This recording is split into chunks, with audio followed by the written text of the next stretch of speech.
তেজপাতা চাষে সফলতা লাভ করেছেন ৭০ বছর বয়সী আব্দুল গফুর মাস্টার।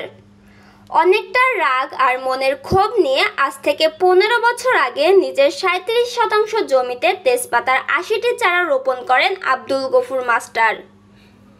তেজপাতা চাষের কারণ জানতে চাইলে তিনি বলেন, আগে আমার এই জমিতে আমি লিচু গাছ লাগিয়েছিলাম, কিন্তু লিচু গাছের ফল আসার পর থেকে ফল সংগ্রহ করার আগ পর্যন্ত মানুষ আর পাখির অত্যাচারে আমার ভাগ্যে কিছুই জুটতো না।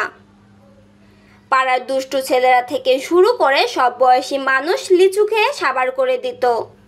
তারপর থেকে মনের কষ্টে আমি আমার লিচু বাগান কেটে দিয়ে তেজপাতার চাষ শুরু করি। এখন আর আমাকে বাগান পাহারা দিতে হয় না। তাছাড়া তেজপাতা চাষে খরচ খরচা নেই বললেই চলে।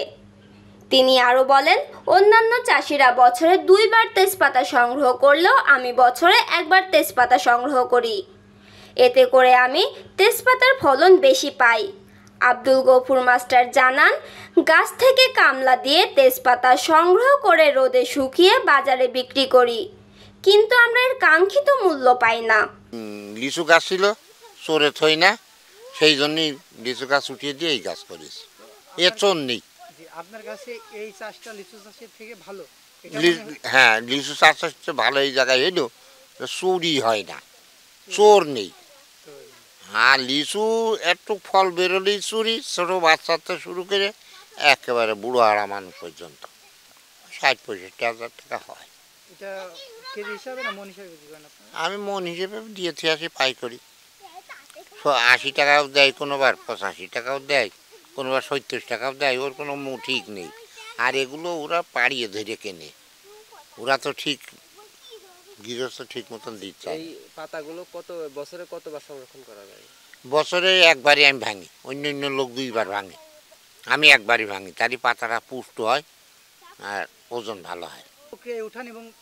এই জোন নিয়ে ওই বসে পড়ে হাত দিয়ে এরম আশ্রয়ের নিচেই পাটি পড়া থাকে, ওর পর পড়ে। তখন ওই বাস্তায় পিড়ে নিয়ে বাড়ি নিয়ে যে ছাদে দিয়ে শুকিয়েতে বাস্তা ভইটাতে বিক্রি করা হয়। সুন্দর উর্বরা চলে, কিন্তু মৌজাটা কাটাইলে, এই মৌজাটা কাটাইলে আবার ওই পাশে ওই গাছ কটার ওখান তো সুন্দরপুর, মানে ২ মৌজা, একই জমি ২ মৌজার ভিতরে।